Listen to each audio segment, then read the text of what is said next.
Hello friends, welcome to United Cuisines. Our friends from the Philippines told us that they love adobo. We never heard of it before and want to try it. So let's make some in this episode. There are many varieties of adobo, but they usually have a few key ingredients in common. For protein we will use chicken thighs, including its bone and abundantly fatty skin. Preferably some white vinegar, but any other vinegar works fine too. Triple the amount of water and a few tablespoons of soy sauce. We used the strong, dark soy sauce and 2 tablespoons were more than enough for us.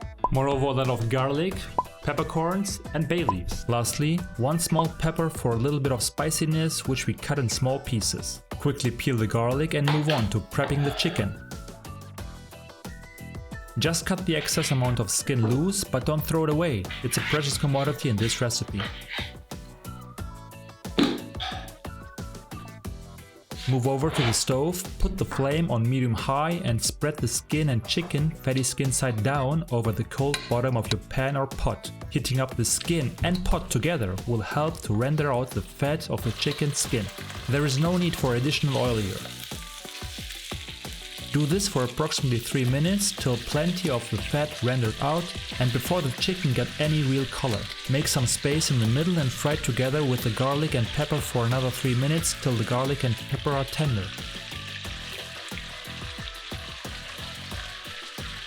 Add all liquids and give it a good mix.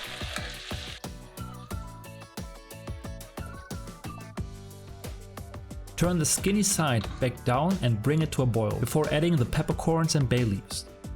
Reduce the heat to low and let simmer for 30 minutes. You will need to cover your chicken. If you don't have a Dutch oven, feel free to use a common pan or pot that has a well-fitting lid, just as we did. Halfway in, turn the chicken thighs upside down in order for both sides to receive all the warmth and the love from the Philippines. Have a look at this. How tender is this? The chicken literally falls apart. If you want, you can already stop here and eat your delicious adobo. We want a little bit more color though, and therefore we put the sauce into a separate bowl and fry the chicken in the same pot with some oil over high heat for a minute from both sides. With half of them we even go further and want them to absorb some more of that delicious sauce, so we add a few spoons and reduce for a few minutes over medium-high heat. Very important, don't forget to add some of that fatty skin parts back into the pot or it will add even more yumminess.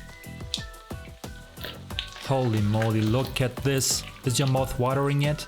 If not, you probably didn't try adobo yet, did you? We are so happy that our precious viewers from the Philippines suggested that we make it, for it is really awesome. Not only is it super tasty, but it's easy to make. If you know similar dishes from your home country, please let us know in the comments and make sure to join our community for more delicious recipes from all over the world.